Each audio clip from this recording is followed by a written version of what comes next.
Hi guys, it's Tamara. I am back with another video today, and we're going to be focusing on continuing our conversation about the neurobiological and neuroscientific aspects of trauma. Thank you so much for being here with me today. For those of you who are already subscribed, thank you so much for your participation on the channel, your questions, your experiences, and even your comments. Thank you so much. For those of you who are not subscribed, I encourage you to go ahead and hit the subscribe button. That way you can stick around with us as we continue to learn and grow on this channel and talk a lot about mental health. For the past week and a half, we've been talking a lot about trauma. And we've been talking about quite a few things. We've talked about suicide. We've talked about the dangers of medicating trauma. We've talked about medication and side effects. And we've also talked about traumatic bonding. We've talked about relationships. So we're going to continue to talk about this stuff, guys. And so I want to continue our discussion and end our discussion today of post-traumatic stress disorder and the brain. So I'm going to define a few things for you. All right. So let's just go ahead and jump in. Go ahead and get started. Let's move to the brain. Okay, so the neurological pieces of the brain, there's various brain regions that are affected when PTSD is a diagnosis that you have received. And I'm going to post the video up here that I did on Wednesday, the bonus video, where I talk a little bit about how we, prescribe medication. I talk a little bit about, how the medication reacts to you and the dangers of it and so forth. But let's go ahead and jump into the brain regions, all right? So there's one particular part of the brain that I always tell my clients to never forget. The amygdala. It is the number one region of the brain that I often encourage clients not to forget. And there's two reasons why. One is that the amygdala is our emotional system. It's our emotional center as well. And it really does cement within our brain and within our history emotional memories, right? So memories where, you had some kind of emotion, whether that's a fearful emotion, a disturbing emotion where there's fear or there's avoidance or there's agitation or there's, where there's happy emotions like a marriage or the birth of a baby. Our amygdala stores and cements those emotional memories. That's why for a lot of people that have post-traumatic stress disorder, there are treatments that target the amygdala and target the limbic system. Those are emotional regions of the brain. There's also treatments that target the hippocampus, which is another part of our brain. It has a lot to do with long-term memory. It has a lot to do with providing information about context, right?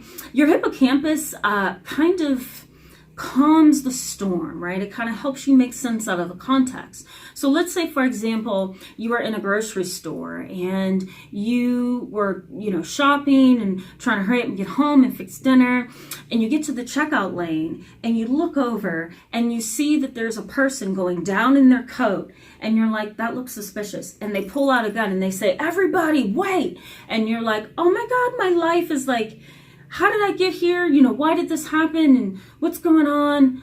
And my life is just in his mercy, right? Just waiting on him to either show his favor or not, right? The guy with the gun.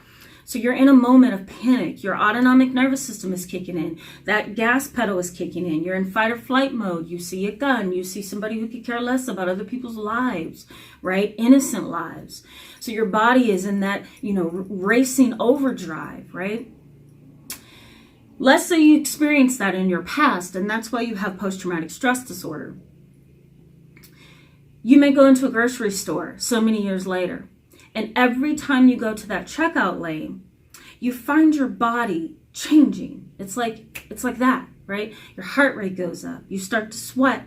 Your heart starts to palpitate, right? You start to salivate more. You start to have racing thoughts.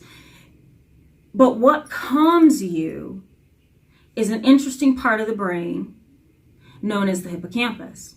And it reminds your amygdala, wait a minute, we're in the grocery store. This is most likely not going to happen again. There's a lot of nice people in this grocery store. It's not about, 100 people in this grocery store. It's a really small market in your neighborhood. You know these people. They like you. what's the chances of something bad happening again, right? The hippocampus really is your common sense. It reminds your amygdala to calm down. It provides the context, all right? We also have a different part of the brain known as the Ventromedial prefrontal cortex. All right, the prefrontal cortex is right here. It's behind your forehead. And basically, I think I may have said this in the previous video, the prefrontal cortex has a lot to do with our decision making, our planning, our personality development, right? Our ability to decide if we're going to take an opportunity right now or whether we're going to think it through and wait. All right, so the ventromedial prefrontal cortex has a lot to do with emotional processing, right? It has a lot to do with emotional decision making. So it kind of helps your emotions process what's going on in the environment, right? So that's another part of the brain that has been affected by post-traumatic stress disorder. There's other brain structures and there's other structural brain changes that happen, and I will not get into those because, you know, then I'm gonna have to teach you guys neuroscience, and like that's gonna be about 900 videos. So maybe in the long run we'll focus on like a whole series of like brain science. Let me know in the comment section below if you want me to do that eventually, focus on brain science and kind of teach you guys about what I know about the neuroscientific parts of who we are as humans. Let me know. If you also want me to just do like a series on the brain in and of itself for all mental illnesses, let me know. I can do that too. Always looking for ideas.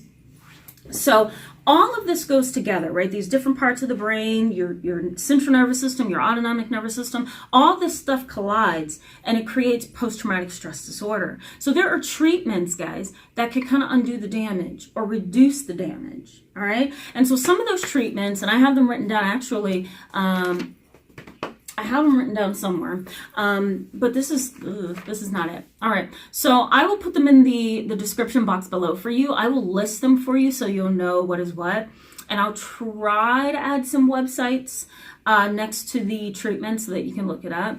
But a first line treatment for people who are struggling with post-traumatic stress disorder has become what's called transcranial magnetic stimulation.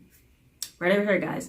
Basically what that is it's like little electrodes, and they put it on your brain, and they kind of stimulate different parts of the brain that has been affected by post-traumatic stress disorder. It's an electrical current that has something to do with stimulating the parts of the brain that I just talked about, and a lot of other parts of the brain that is affected by post-traumatic stress disorder. I will post a link in the description box below for you. All right. The next is EMDR. All right. I'm going to post that right over here for you. EMDR. Now, research and studies on EMDR, you know, yeah, they ebb and flow, right? There's some support. There's also no support in some areas. There's some support, maybe more support, you know, in certain organizations or among certain researchers, and not so much in other areas. So I guess what I'm trying to say is research on EMDR treatment is really like, it's haphazardly put together. It's not, you know, 100%. However, a lot of researchers stand by it, and a lot of neuroscientists stand by it as well. They do believe in its power to kind of help us manage the post-traumatic stress disorder symptoms. All right. The next one is medication. And of course, I talked about that in the last video, so go ahead and check that out. Medication can sometimes be detrimental, but it can also be helpful in some ways. There's different kinds of medications, and I talked about them in the past video. The next line of treatment, and there are two treatments, and they're very similar. One is cognitive behavior therapy, and the other one is dialectical behavior therapy. And the whole idea behind these two treatments is that we're trying to work with your thoughts. We're trying to work with your perception, because as I always say, perception is reality. So if you have a skewed perception, it's your reality, and it's going to affect you emotionally and psychologically. So that's what these two treatments do. They focus on those areas. It also teaches emotion regulation for emotion dysregulation. Okay. The next is, I have here psychoeducation. That's one of the things that I'm doing with you right now, which is educating you to the logical pieces of all of this. I think it kind of helps if you can be educated about it. The other is trauma-focused cognitive behavior therapy. It's CBT, same thing, working with your perceptions, but it's coming from a trauma perspective. And those are specific skills that I've learned with my trauma certification. And there's certain areas of the brain and certain areas of your experience that we target with trauma-focused CBT. The other one is coaching, right? So life coaching, helping you get back on your feet and live a healthier, better life. Coaches are a little bit different from therapists and doctors and psychiatrists, so they can come at you from a different angle, right, than we can as therapists and doctors to you. And last but not least is neuroimaging, and that's the MRI scans, that's the CT scans. And so what we're doing there is we're trying to look at the brain structure, and we're trying to target our treatments based on what your brain is saying after the trauma. I'm exhausted. God, this was a long video. Thank you so much, guys, for being with me today in this video. I really do hope it was helpful to you. If it was, please give it a thumbs up. All right, guys, bye.